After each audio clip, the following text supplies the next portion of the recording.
I'm going to ask Earl to come up at this time and tell us his story. So his name is Earl, and he's from Redondo Beach, California.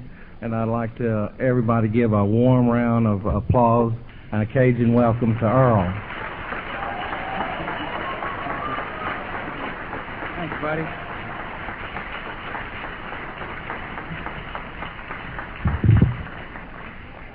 Jeez. Hi, everybody. My name's Earl. I'm an alcoholic. Hi. I want to thank the committee for asking me to come and share. All the people that I've talked to over the last few months on the phone, I've talked to a lot of people.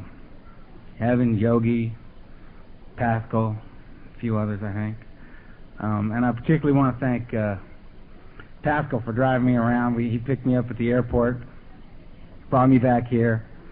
We got up this morning and drove into New Orleans to the French Quarter. Had a blast. Y'all seen that car he has? Has he told you about his car? Well, he is no longer known as Pascal. He is known as the Roadmaster. He was flying, man. Oh. So, I drank. And it wasn't a big deal. I mean, the only reason I drank is because I started kind of late. I didn't start drinking until I was 12. And this guy came up to me and said, I've been shipped off to boarding school. My father, they did a bunch of tests on me. I was sleepwalking and talking in my sleep and scaring my parents and bothering everybody. So they took me to a doctor and had a bunch of tests done on me. And they determined that I should be medicated every night before I went to sleep. And that would take care of the sleepwalking. So basically from age like 5, I was drugged every night before I went to sleep. And I think subconsciously I got the information that if things aren't going the way you want them to go, take something. So to file that for future reference, moved on through my life. Those tests indicated that I had a very high IQ. I don't have it anymore, so I'm not bragging. That's long gone.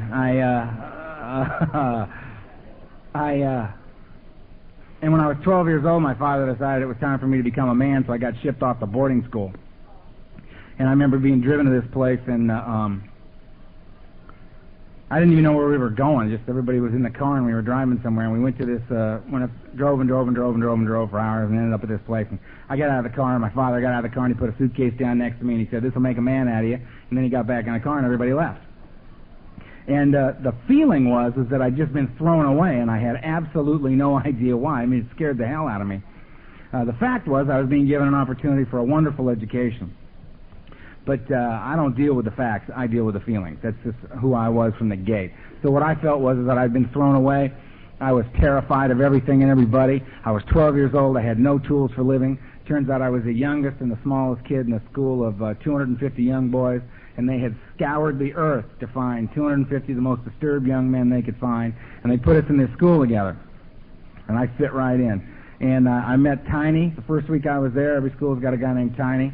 He's like 6'4", 240, plays guard on the football team. Actually, Tiny found me, and he walked up to me and said, "How you doing, punk?" And he slapped me in the back of the head, sent my books flying, and I had this, like, out-of-body experience, you know what I mean, where you're watching yourself do something, but inside your head you're saying, this is a very bad idea. But you're not listening to yourself. So I walked up to Tiny and hit him as hard as I could. And this had no effect on Tiny whatsoever. And he looked down at me and he said, "You got a lot of guts, kid." And then he beat the shit out of me right on the spot. And as I was taking this beating, I was thinking, this is going okay.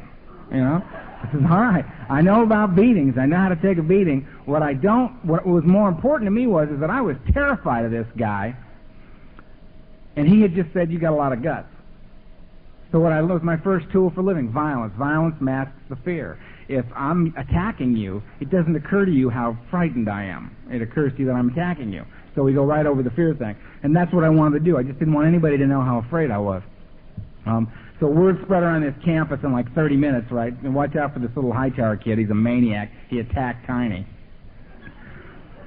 So now I got this reputation that has absolutely nothing to do with who I am. I'm a frightened little boy, right? Now I got this reputation as this little madman.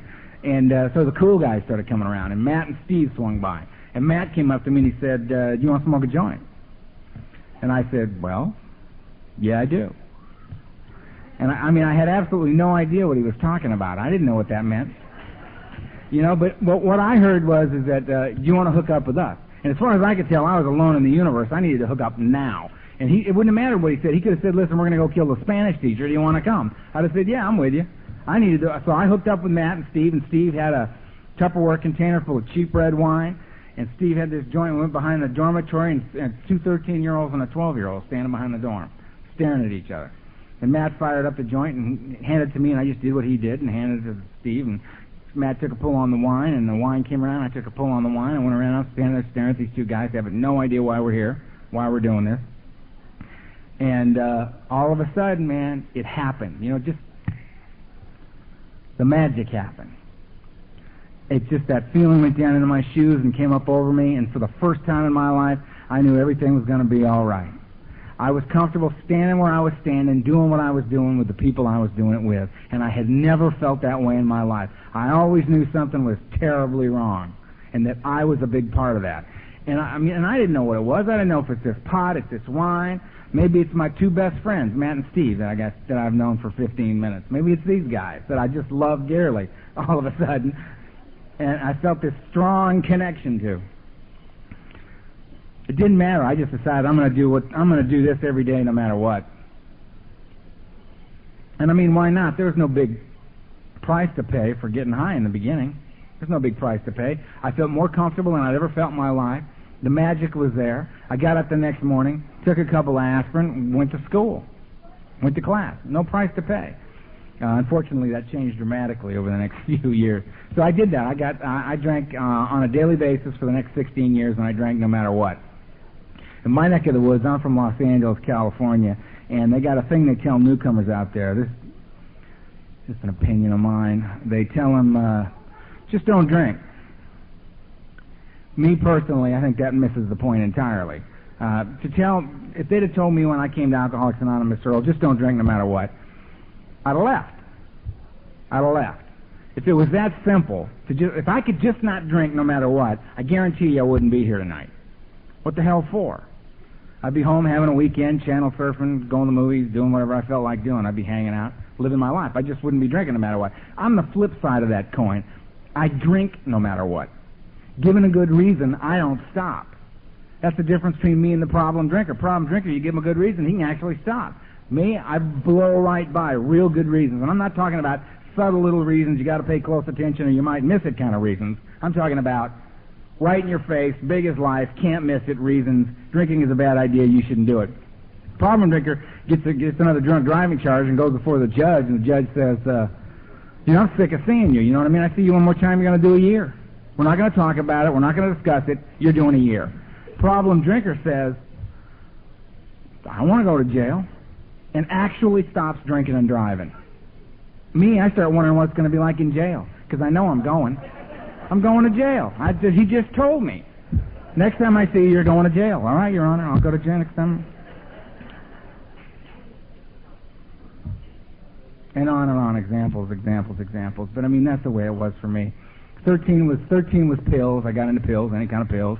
The only reason I got into pills is the guy walked up and had a couple of pills in his hand. And he said, would you like a couple of pills? And I said, well, yeah. Yeah, I would.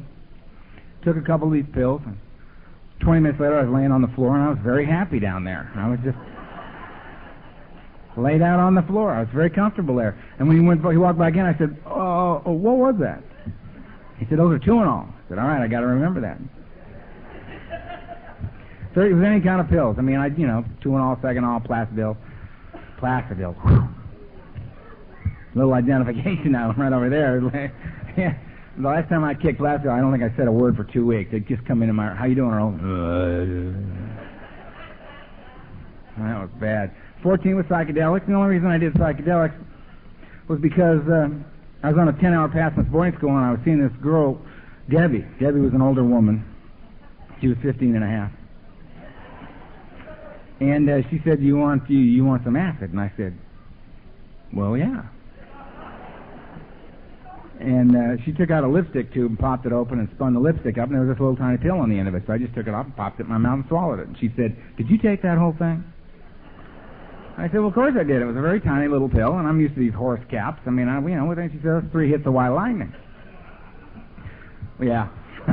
Well, needless to say, the next 2 days were real interesting. It was, at some point in there, all I remember was we went to the market, went to the supermarket, and we decided we were married and we were going to go to the supermarket and get groceries for the house. We were just blazing away, little children.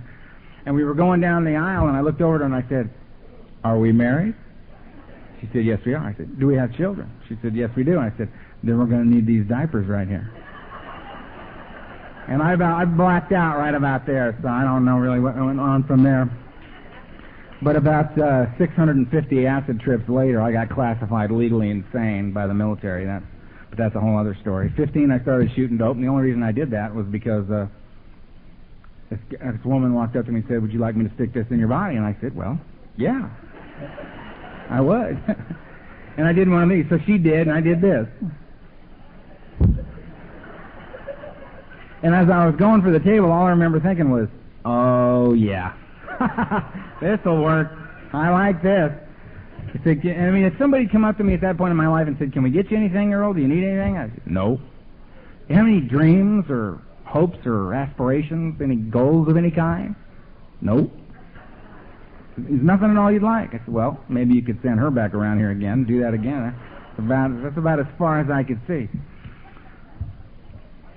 Now, I'm a child of the 60s, and I've been talking about drugs, and I identify as an alcoholic.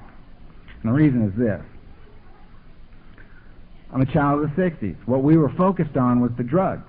Our parents were the drunks, and we were carving out our own identity to break away from our parents.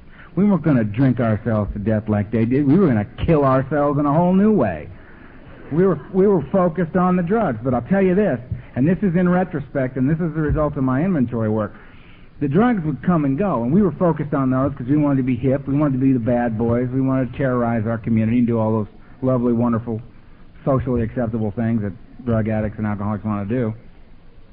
But there was only one thing that was always on that table, and that was booze. Alcohol was the only thing that was always, every day, no matter what else was going on, booze was on the table. And I think there's a simple explanation for that, and that is that booze is extremely reliable, and drugs are not. I mean, you never know what you got till you got it in your body, and then sometimes it's too late. A little bit too much that day. You never know what you get. I mean, there's no quality assurance going on out there in the drug world, you know what I mean? Nobody's testing this stuff. They're just mixing it up, bagging it up and passing it on to me. I mean, I never went to the Cocaine Connection and said, I'd like give me an ounce of that. Say, you know what? It's really not that good today. Why don't you come back on, let's say, Thursday, and we'll have something a little better for you. Never happened. Everybody's always got the best. It's the greatest. You're going to love it. Be careful with this. It'll just knock your socks off, right? That never happened. You never knew what you had until you got it in your body. You go get yourself a fifth of Jack Daniels, you know what you got. You can rely on that. And that's why it was always there. It was the great equalizer. It was the thing that evened everything else up. You do too much acid, things get a little spooky. Don't worry about it. A little Jack will ease you back into the comfort zone. You can carry on with the party. Jack will get done what needs to get done. Not enough heroin to get you through the night? Don't worry about it. Fifth of gin will get you where you need to go. That nice, quiet heart and lungs work in place. There's nothing else going on. Your heart's beating, your lungs are working. Nothing else happening. The gin will get you there. You do so much cocaine you can't get your mouth open anymore. Don't worry about it, man. Just suck a little bourbon through your teeth. It'll ease it back off, and you can go back to the party. Booze is reliable. Oh. So that was me. 16, I dropped out of high school. My father came back in my life, said, "You've obviously gone insane," threw me in my first mental institution.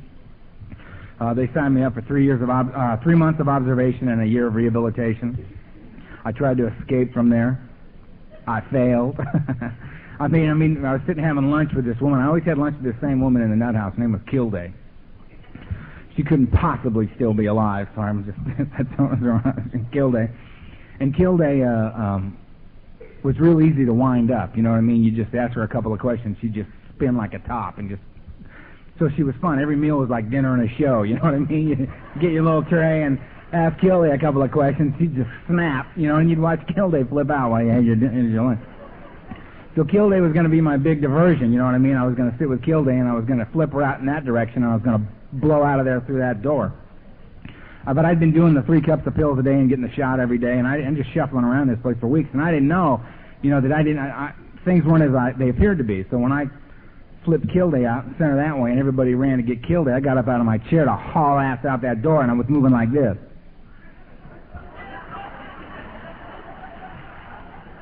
And that was it, man. That was as fast as I could go, and I'm like looking down going, what the hell's wrong here, man? I can't, I'm not, and you hear the demoralizing words from the nurse's station. You hear, Ed, when you got a minute, you want to grab Earl, he's making a break for the door. And Ed's over there having a sandwich, just going, yeah, I'll get him in a minute, it's not a problem. It's really bad news when you're trying to break out of the nut house. I learned about, Thorazine shuffle, man. I learned. You want to bust out of the nut house, you get out before they get the Thorazine in you. You're leaving when they say. So the second time I got thrown in the nut house, I busted out on the first day. Just did that, yeah, I'm here, I'm glad you got me, it's really rough out on the street. Hey, look at that. Hit the door, bells are going off, whistles, I got an intern right on my tail, chasing me across this back lawn. There's a 12-foot chain-link fence over there, and I'm moving for the fence. And at that point in my life, I'm like 16 and a half, 17 years old. I'm an alcoholic. I'm a drug addict. I'm at any moment, I'm a high school dropout. I'm at any moment, hopefully, an escaped mental patient. This is like my resume, you know what I mean? This is all I have to say for myself. But I'm thinking if I make that fence, I don't have a problem. I don't have any problems if I make that fence. I'll be loaded in 20 minutes, and that's all that matters, because I drink and use no matter what. By the time I was 17 years old, man, I had so many good reasons that said, you know what, this isn't working. You're completely alienated from your family. You don't really have any friends. You're dropped out of school. They're periodically chasing after you, trying to lock you up.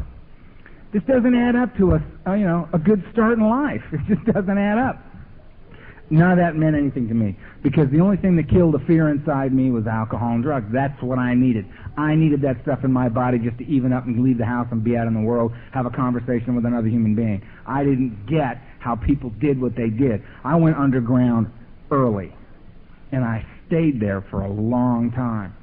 So I hit the streets. I spent 3 years on the streets doing what you do to stay loaded, just doing whatever it takes. By the time I was 19 years old, I met this woman at a party, and we talked for 20 minutes, and it went pretty well, so we were in love.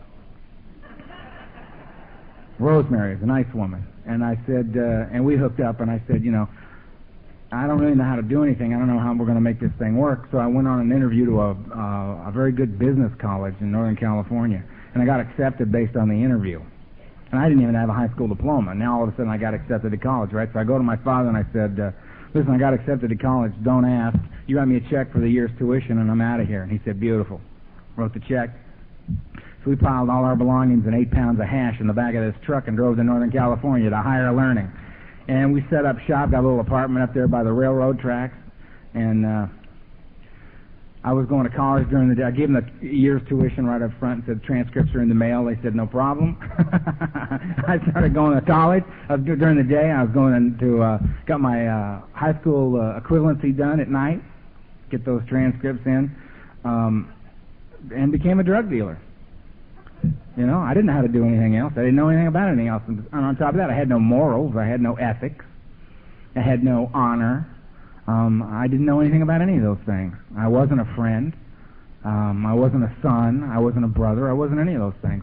I was a drug addict, alcoholic, and I started selling drugs. And I was studying marketing and production and distribution while I was going to school, and I was applying these things in my business. And business was booming, and I thought college was great. The second year up there, they diagnosed me to have malignant cancer, and they flew me back to L.A., did major surgery on my back, put me in chemotherapy, told my parents I was going to die, told me I was going to die. I remember thinking, you don't even know who you're talking to, man. I mean, the way I'm using on a daily basis, that comes up like twice a week. You know what I mean? This is not a big deal. And so they were doing the chemo thing, and I hated the chemo because, it's a bad high. I didn't like it. So I just stopped doing the chemotherapy, and I went home and I got loaded the way I get loaded. And I beat the cancer thing. Basically, I think that my body was so toxic at that point in my life Cancer could not live in my body. It was bad. That was 20. By the time I was 21 years old, I was a junior in college. I had a high school diploma. I was a junior in college. I was drinking and using like a maniac. Rosemary had moved out. We moved her back to L.A. She was saying things like, I'm too high, which is not, you can't say that. If you can say it, it's not true. If you can say, I'm too high, then you're not. She obviously didn't understand, so we moved her back to L.A. I married her later for a day. We got married for one day. Oh, man.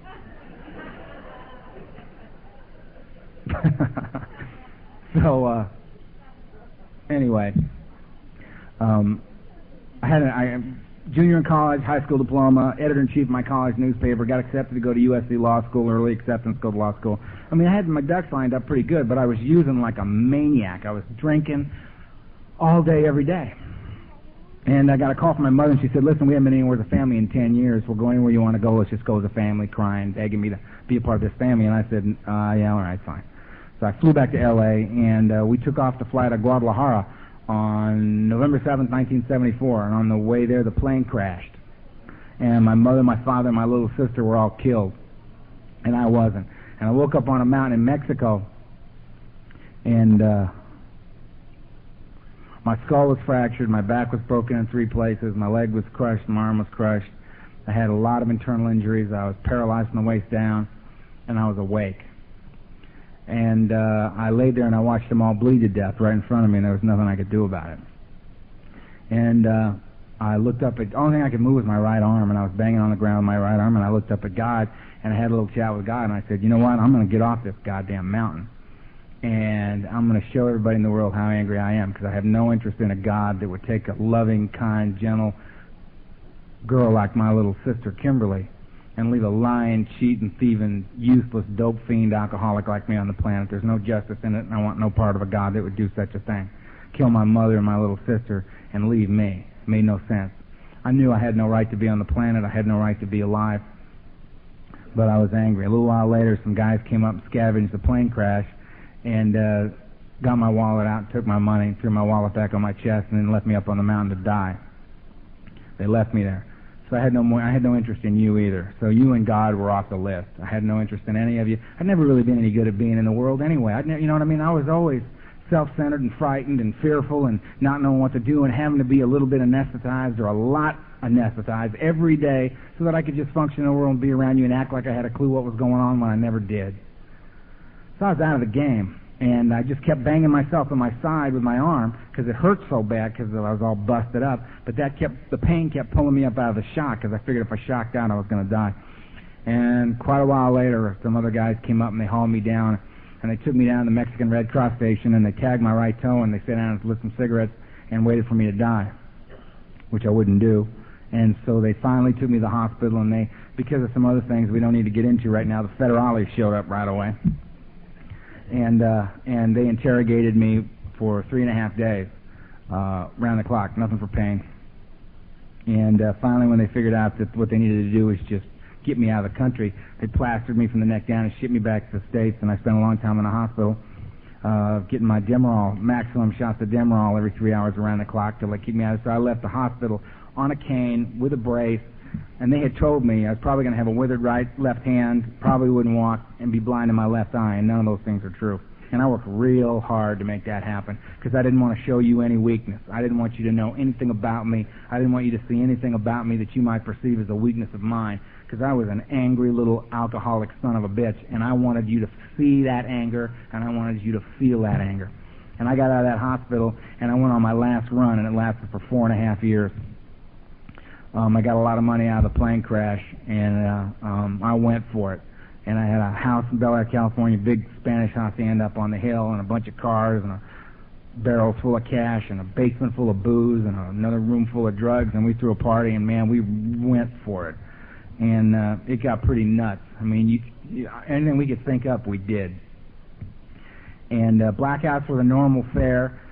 And on and on and on and on and on and on. You know what I mean? I got war stories for days. I mean, it went from there, it went real downhill, real fast, real hard for 4.5 years. The only time I drew a sober breath in those 4.5 years was I would go into this little sanitarium in Hollywood, California, and they'd strap me to a table, shoot me full of anticonvulsants, and let me ride for 72 hours.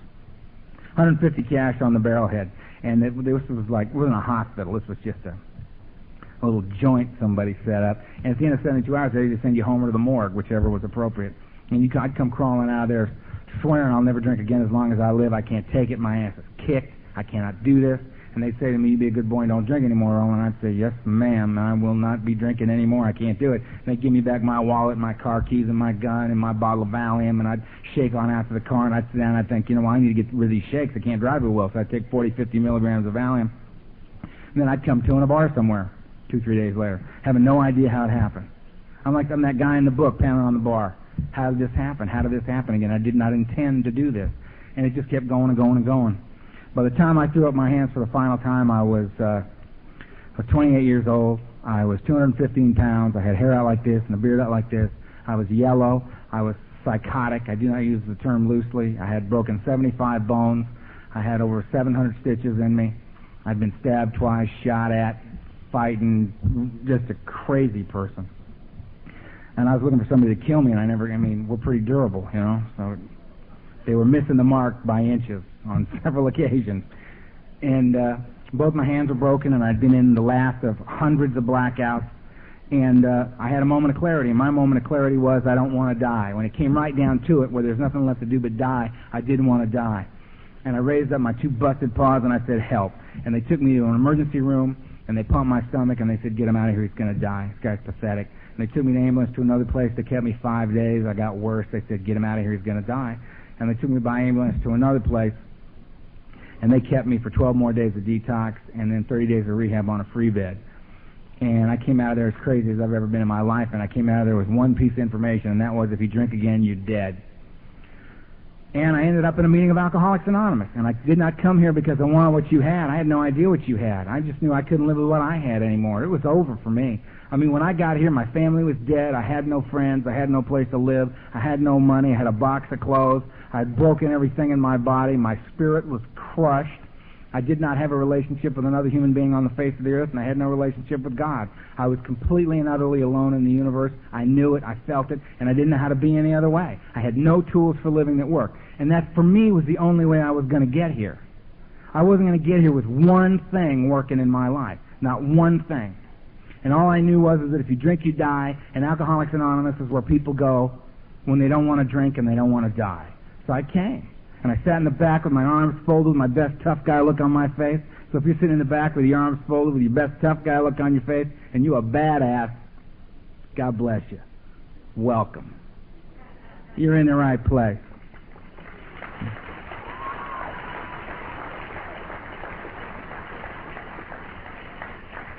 We didn't all look like this when we got here either, And I sat in the back, and I was glaring. I was crazy, mad, angry, and all the guys with time saw those subtle little signals I was sending out, which was get near me and I'll try to kill you. They just said, they didn't come near me. They just said, brother, the coffee's right over there. Grab yourself a cup of coffee and a seat, and we'll be, welcome. They did that from about 20 feet away. But every meeting's got the new guy, 6, 8, 9 months of sobriety. He's just caught fire with Alcoholics Anonymous, and he's going to give it away tonight. And that meeting had one, and his name was Vegas N. And Vegas saw me, and all he saw was a new guy. And he came flying across the room with his hand out and a big smile on his face, and I sat there thinking, oh, shit. Look at this, will you? What am I going to do with this guy? Look, he's smiling. I hate that. And I don't know, I don't have anything to say, and he's going to find that out, so I got to back this guy off. He came up to me and said, hi, I'm Vegas, I'm an alcoholic. And I said, so what?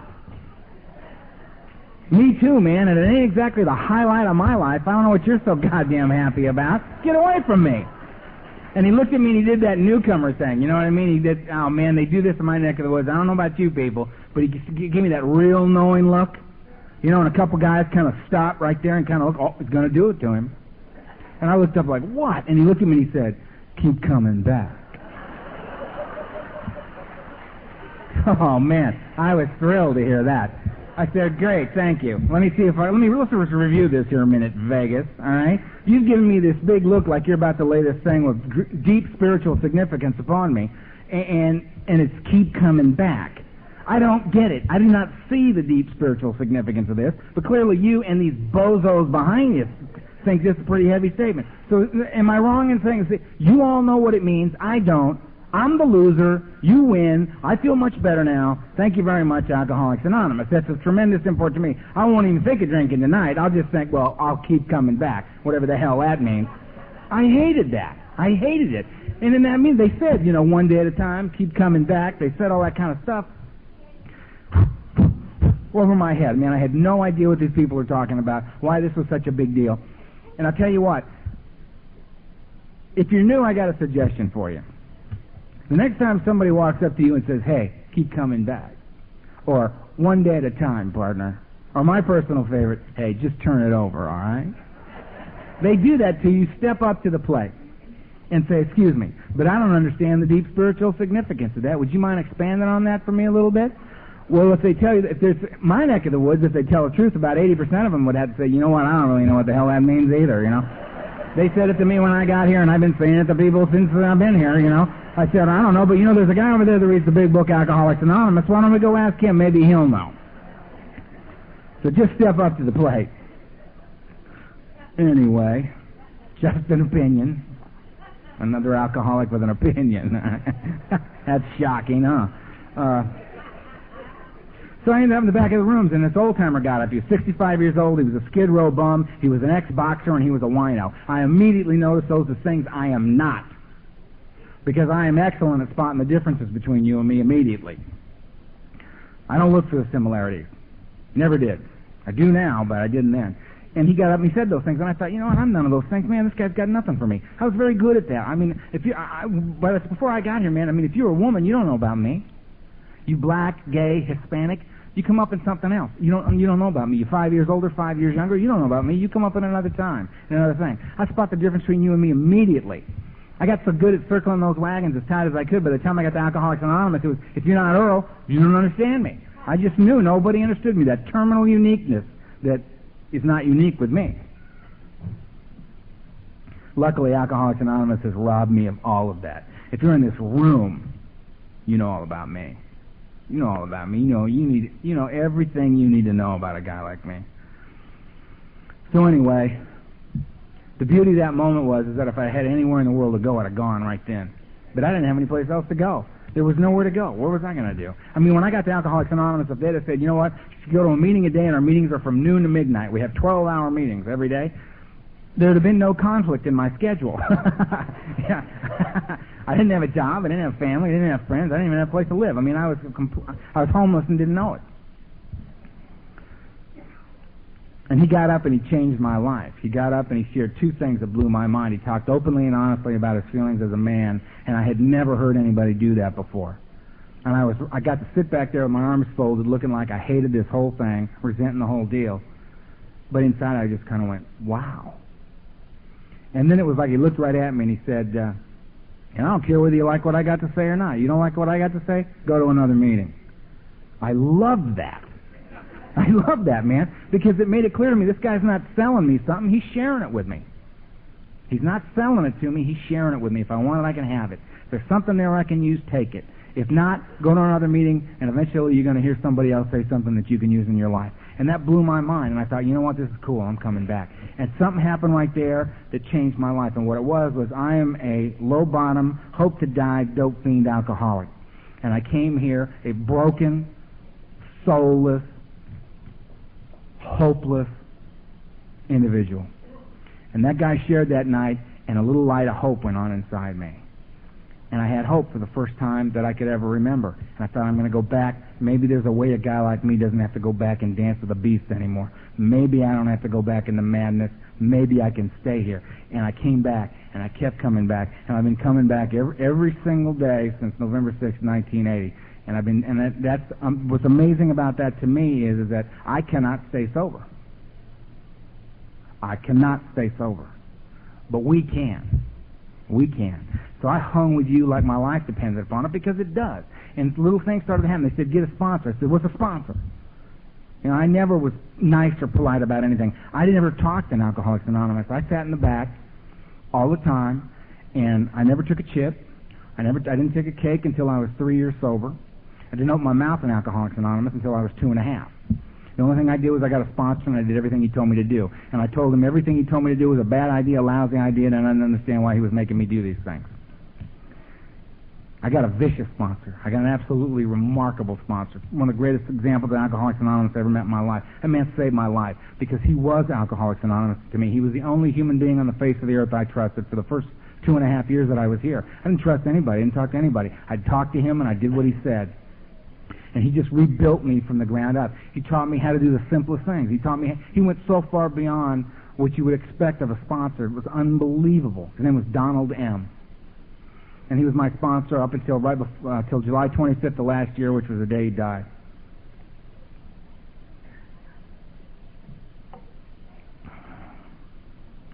That was the hardest thing I ever experienced in my life. I was with him longer than I was with my family. I was with him for almost 14 years. I left home when I was 12. And he told me what to do. And I did it. And I went to 7 to 9 meetings a week, and eventually I took out 2 panels a month, and I had 3 or 4 commitments every week, and I never turned down an AA request. And when I was 2.5 and said I'd never speak in Alcoholics Anonymous, he said, "That's a lovely sentiment, and you're the first speaker here next Saturday night." He was just waiting for me to draw a line in the sand. And every time I did, he knew it was time for me to step over it, because you got to be willing to go to any lengths you want to stay here. They tell you that the only requirement for membership is a desire to stop drinking.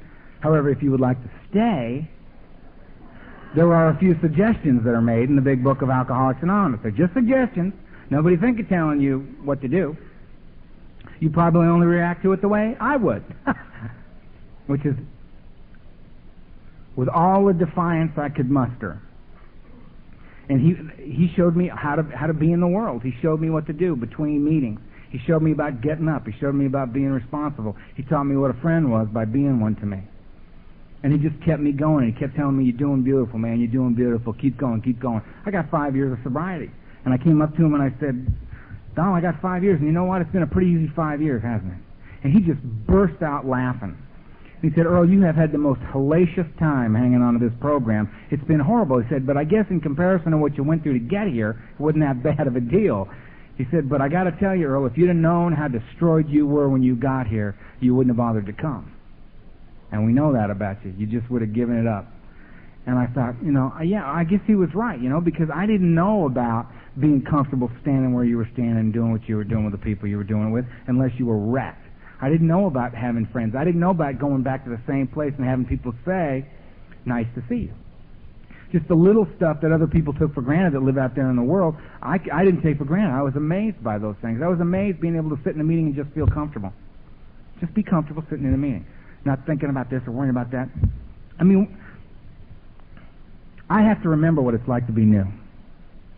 I have to remember what it's like to be new. Because I sponsor a lot of guys. And I get the new ones, and I'll take Ed, and I'll say, "Ed, let's go to a meeting." I'll find out that there's this guy, Al F., is talking. Al F. is an amazing human being. He's got 31 years of sobriety, and the pearls of wisdom that flow out of this guy's mouth are absolutely remarkable. And I think, I got to take Ed. Ed's got 90 days. I'm going to take Ed. Ed's going to hear Al. What an amazing opportunity for a guy with just 90 days to go hear the magic that comes out of this man's mouth. So I go get Ed, and we go run over. We sit down in the front row, and Al's going to talk, and I'm thinking, this is beautiful, man. And Al gets up, and Al's ripping one, man. I mean, it is a pitch, and the pearls of wisdom are coming out, and I'm sitting there thinking, man, this is incredible. This is incredible that at 90 days, he's being exposed to this amazing talk. What I have to remember is that Ed is not going to the same meeting I'm going to. Ed is having an entirely different meeting. It's taken me all of the 14-plus years that I've got to hear what I'm hearing from Al. Ed's got 90 days. He's looking at it from a different angle. He is hearing a completely different pitch. And I have to remember that. It doesn't mean that his meeting is any less valuable than mine.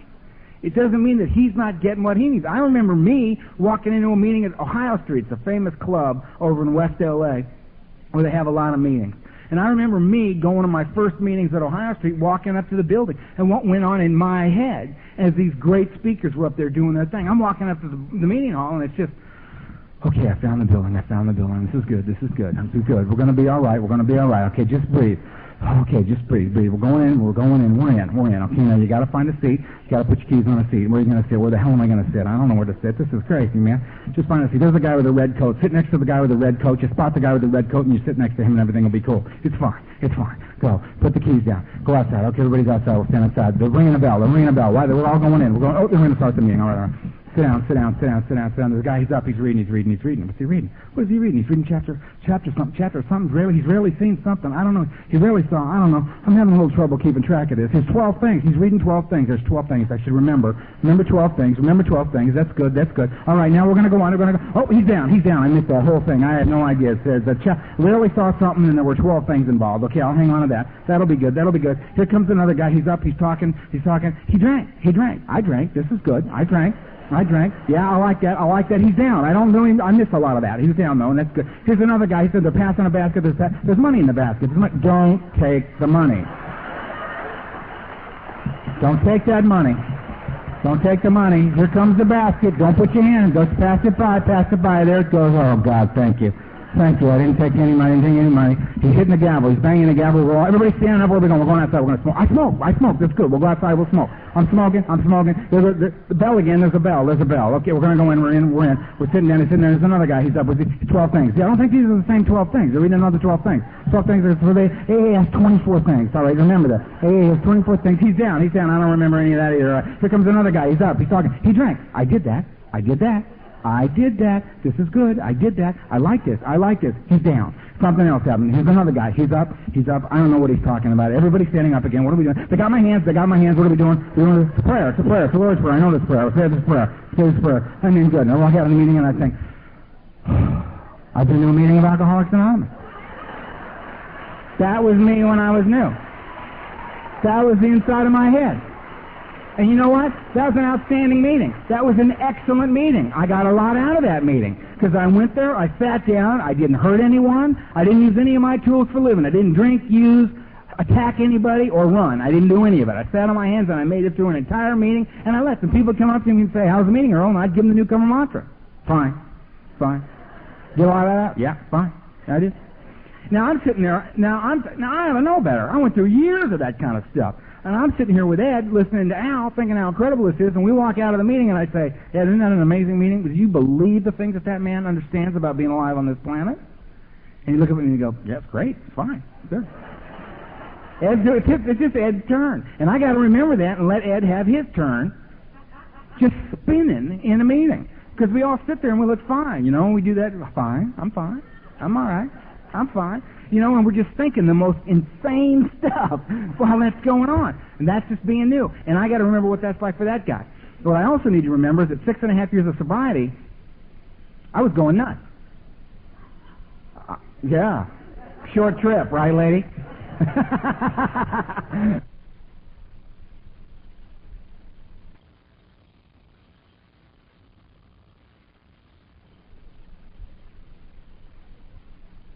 I was going nuts. I had no idea what was going on. I was so uncomfortable in my body, and I was doing everything. 7 to 9 meetings a week, calling my sponsor every day, speaking when I was asked to speak. I was actually opening my mouth in Alcoholics Anonymous. And I had an apartment, I had a car, I had a better apartment, I had some clothes. I was doing the AA dating thing. I'm in love, maybe not. I'm in love, maybe not. I'm in love, maybe not. Just a boy running around trying to act like a man. God almighty. Trying to find a place for me, someplace I belong, right? And I couldn't find it. I was going nuts. So I went up this old timer. If you're new, be very, very careful around people with time. They will mess you up. They will mess you up. Man, I walked up to this guy and I said, hey, 7 to 9 meetings a week, talk to my sponsor every day, sponsor a lot of guys, taking out panels, got commitments, blah, blah, blah, blah, blah, blah, blah, blah, blah. How come I'm so nuts? He said, Earl, saw you come in, young man. If you don't get yourself a program, you're probably going to die. Go away. I said, excuse me. Ran down my whole thing to him again. I said, what are you talking about, a program? I got an excellent program. He said, Earl, what you're describing is the Fellowship of Alcoholics Anonymous. Vital to your recovery, glad you're doing it. The program, however, is found in the big book of Alcoholics Anonymous. I suggest you get the book and read it, or you're probably going to die. Go away.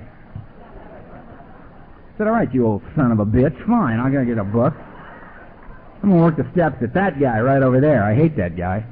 So me and this buddy of mine, he had 8 years, I had 6.5 years, said, okay, we're new. What's the deal?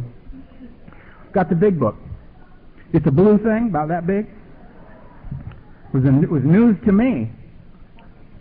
I had this friend of mine that was hysterical call me up one day, and she said, where's step 3 in the book? I said, I'm not going to rob you of the pleasure of discovering that for yourself in the book. It's in the book. Read it. And I knew where it was at that point. I said, but no, part of the fun of it was finding it for myself. You go in there and find it. She goes, come on, just tell me where it is.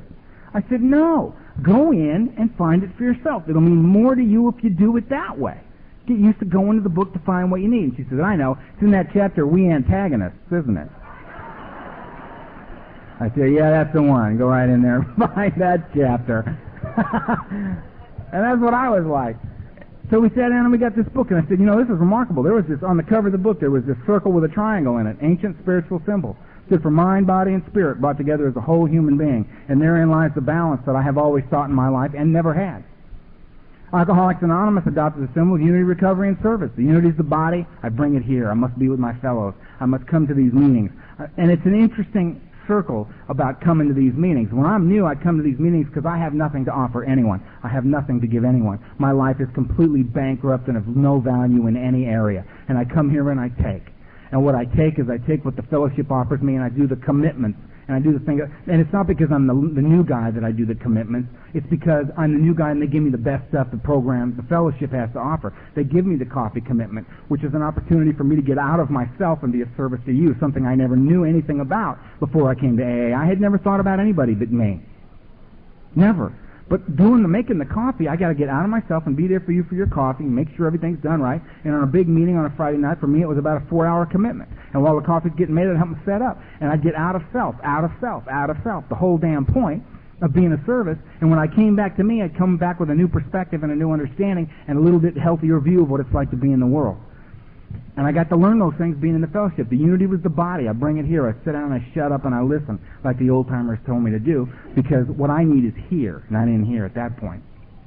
But once I've done that, and then the second side of the triangle, which is the recovery of the mind, the recovery is of the mind, the greater aspect of my disease. I mean, if it was just about the body, if it was just about not drinking no matter what, I could set the bottle down and I'd be free, right? I mean, if that were true, detox centers would be kicking out winners, man. They'd be 72 hours and free. Thanks for stopping by for the weekend, Earl. You go have yourself a good life. I say, thank you very much, and I go have a good life. But I got this obsession in the mind that tells me, that says in the book, the persistence of this illusion, this belief in a lie that I can drink like a normal individual is astonishing. That many of us pursue it to the gates of insanity and death. Been to those gates. My head tells me I can have a drink. It tells me it's okay, I'm just going to have a couple. And it doesn't do like I thought it would do when I was new. It doesn't just walk around sweeping up on a high street and all of a sudden the head just goes, drink! And you just run out and you go to the liquor store and you got a bottle and you're in the back waiting for that gin to hit and do what it does and wondering where this is going to take me this time. It's not like that. I'm walking around sweeping up on a high street and my head says, how you doing, Earl? Having a bad day, aren't we, buddy? It's a terrible day. It's an awful day. I don't know what it is. People have been treating you poorly all day long. And I don't know why they do that, Earl, because you're a wonderful human being. You're a great guy. I love you. I love you. I love you. I've always been here for you, and I always will. You know that. I said, you know what, Earl? You're very stressed. You're very tense. And tension is a bad thing. It's a bad thing. It's unhealthy, Earl. Being tense is unhealthy. And what we're going to do is we're going to just have us a couple of little drinks, and we're going to unwind that internal spring. We're going to walk all the way through this. I'm here for you, Earl. I love you, and I would not let you down, and I would not steer you wrong. Isn't that right? And you don't have to tell anybody, Earl. Let's just be our little secret. Everything will be all right. Now, I've just finished a meeting of Alcoholics Anonymous. I'm sweeping up, and I'm going, oh, yeah. That's right. Persistence of this illusion is astonishing. If I pick this up and take a drink, I activate the phenomenon of craving, which is a physical phenomenon. I activate that and I'm off and running, and I don't have the power to choose anymore. I'm a slave to it one more time. There's no telling where it's going to stop. And my best thinking won't have anything to do with it. I will not be able to decide a thing. And I understand that. So the recovery of the mind, if I'm sitting in this room, it's not about stopping. I've done that. It's about not starting again. How do I not start again? And I address the obsession of the mind. How do I do that? I work the 12 steps. What are the 12 steps? Step 1 is, what's the problem?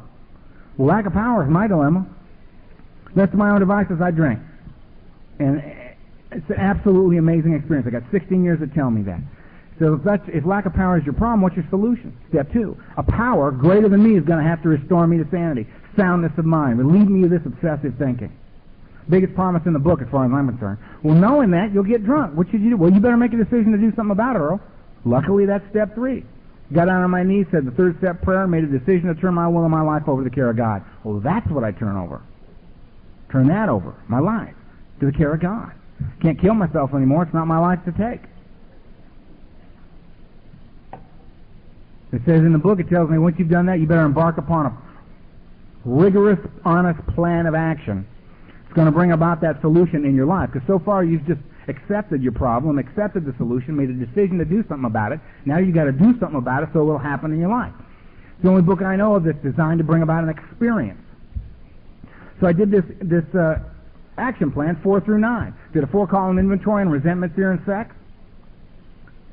5th step, a guy came in the house. I read it before God to that individual. He left. 6 and 7, I hooked it back up with God. 8 and 9, I hooked it back up with you. And 10, 11, and 12 keep me in the game. 10 is me, 11 is God, and 12 is you. There ain't nobody else to play with. Those are the 11 and 12 are the things that I've pushed out of my life forever. I swore I would never love another human being again as long as I lived. And there was no way I would ever tell any of you who I am. There's no way you're going to love me. It was not going to happen. Wasn't in the game for me. And slowly but surely in the process of Alcoholics Anonymous, all that has become untrue. All of it. So 10, I keep my side of the street clean, and when I'm wrong, I promptly admit it. That's me. I don't worry about what you're doing. I worry about what I'm doing. I stick to my side of the street, and I try to stay off of yours. 11, I seek God. It's an action step. That's my relationship with God, and I seek God. How? Through prayer and meditation. What do I pray for? Knowledge of His will for me and the power to carry that out. That's it. Why do I meditate? So to quiet the mind so that when the answers come, I can hear them. And the 12th step is the 3rd side of the triangle. Having had a spiritual awakening is the result of the steps. That was the whole point I did it. Was to be restored to sanity, soundness of mind, have that obsessive thinking removed. I could practice these, I could be of service. I could practice these principles and carry the message. You. So now all of a sudden, I've worked these steps. The only reason I'm doing them is because I don't want to go back into madness. I don't want to drink. I don't want to dance with the beast anymore. That's why I did it. And now all of a sudden, when I'm dealing with you, I realize that I have to deal with you from a standpoint of how can I help, as opposed to what do you got for me. I mean, my entire life, if you had alcohol, drugs, sex, money, or information on how I could get some of the above, I would talk to you. If you didn't, next.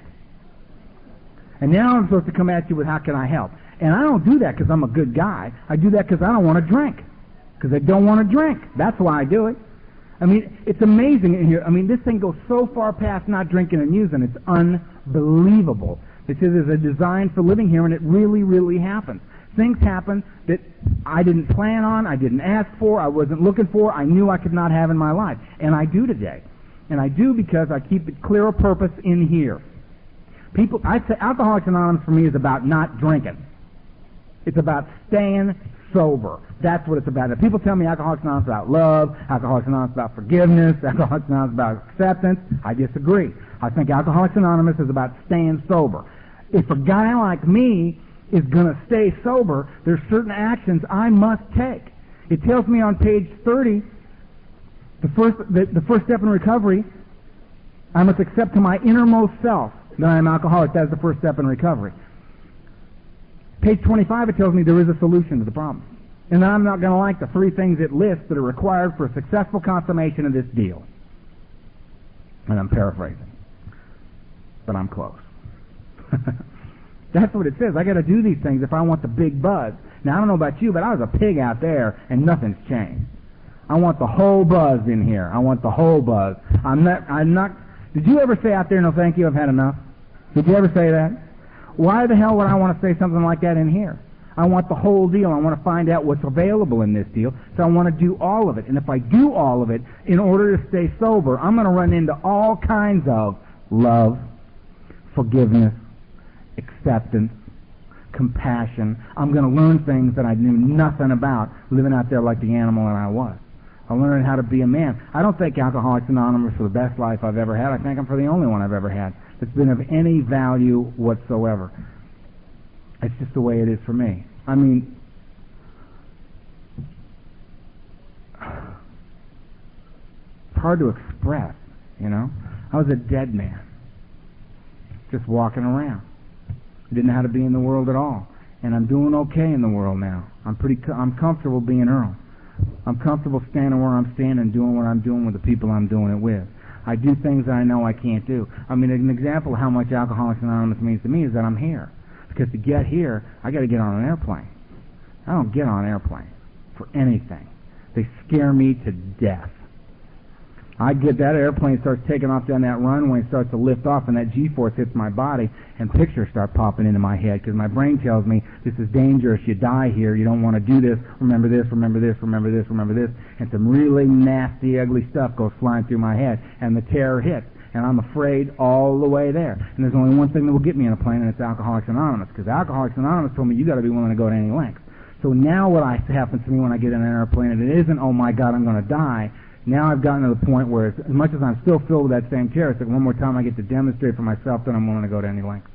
One more time I get to demonstrate for myself that I'm earning my seat, that I have a right to be here. Because remember, I'm the guy that knew he didn't have a right to be alive. I didn't have a right to be breathing in and out. I went through all that survivor's guilt and all that post-traumatic stress disorder and all that stuff. I mean, I was 6 years sober and I was having to pull a car over. I was shaking so bad because it was all coming up.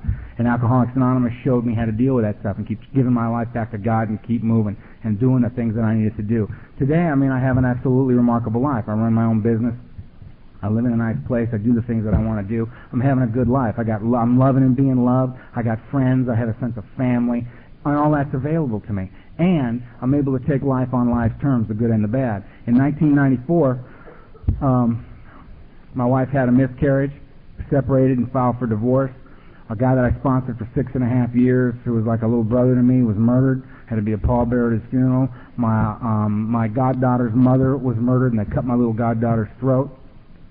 And she lived. She's 13 years old now, and an absolutely remarkable little girl.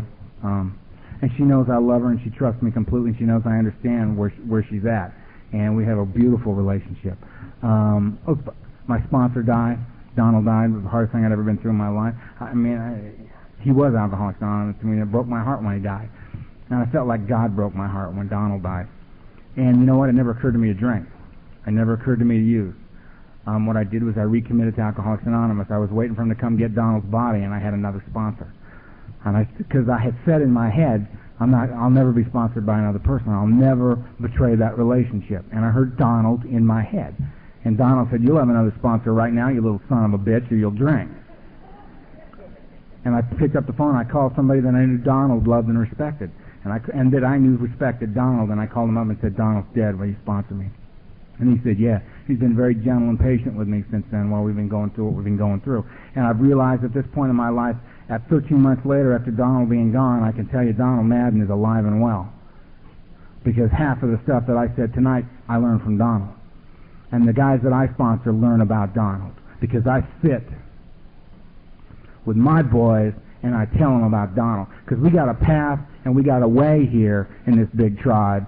And it's in the big book of Alcoholics Anonymous. But our history we pass on to each other verbally. We get to gather around the campfire like this, and we share our history and our experience and our strength and our hope, and we tell each other about where we got it and those that have gone before us and what they gave us, and we pass that on to the best of our ability, the way that it was handed down to us, so that we remain clear of purpose, so that what Alcoholics Anonymous is about doesn't change. So I tell people that I'm the son of Donald M., who was the son of Norm A., who was the son of Chuck C., who was the son of Bill W., and that's my train, and those are my elders, and those are the people that I try to honor and respect. And I tell all my boys about them, and they go out and they say, yeah, my sponsor is Earl H., and he was sponsored by Donald M., and these are the things that he told us about them. And it goes on, and it goes on, and it goes on. And we're this big, giant tribe, and we stick to the singleness of purpose of this deal, and a guy from Los Angeles, California gets to come to a place called Holman, Louisiana, and walk into a room full of people he's never seen before in his life and feel welcome. People hugging on me and making sure I got what I need and taking care of me and treating me like a member of the tribe, treating me like a member of their family. And that's what Alcoholics Anonymous has done for me in my life. It's given me that. That's bigger than anything I ever thought was possible being on this planet. Man, if you are new, check this deal out. There's people in here with lights on in their eyes that you just can't believe. And I'll tell you what, they didn't look like this when they got here. You're thinking, oh man, what am I going to do? I can't drink, I can't use anymore. I'm not going to have any more fun. Look at all these lightweights sitting around the pool listening to this maniac. That ain't the way it is. Everybody in the world's got people, they run up to the cliff and they say, ooh, the cliff, and they take a step back. What this room is filled with is the people who ran up on that cliff, never slowed down, and dove off the cliff into the abyss. That's what this room is filled with. We either go to jail, we go to prison, we go to mental institutions, we go to the morgue, and we come here. Now, if you'd prefer one of those other places, be my guest.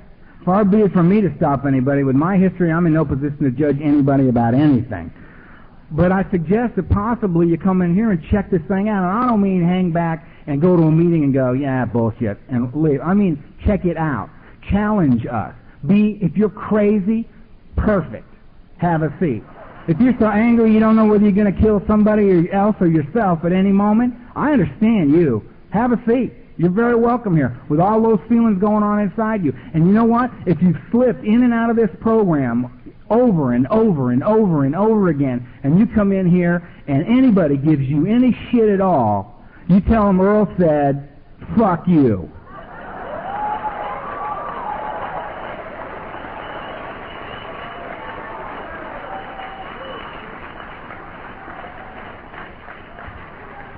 I apologize about the F word. Here's $1 for the thing. I have to give $1 every time I do that now. I apologize. I got a little carried away. I'm sorry for that word. But the whole point is that what the only thing in here is that this is Alcoholics Anonymous, and the only requirement for membership is a desire to stop drinking. And if you have that, you come in and you take a seat. My job as a member of Alcoholics Anonymous is to extend my hand, say, welcome. Is there anything I can do for you? Here's a cup of coffee. If you'd like to talk after the meeting, I'd be honored to do that with you. That's it. The rest of it's God's business. It's not mine or the judgmental opinion of another member of Alcoholics Anonymous. That's not what it's about. So if you're in here fighting for your life, sit down and take your seat. That's it. There ain't nothing else going on. And we have to stay that way. I have to stay that way. And I know why people judge people who come back in, is because when you see somebody go out and then come back in, it's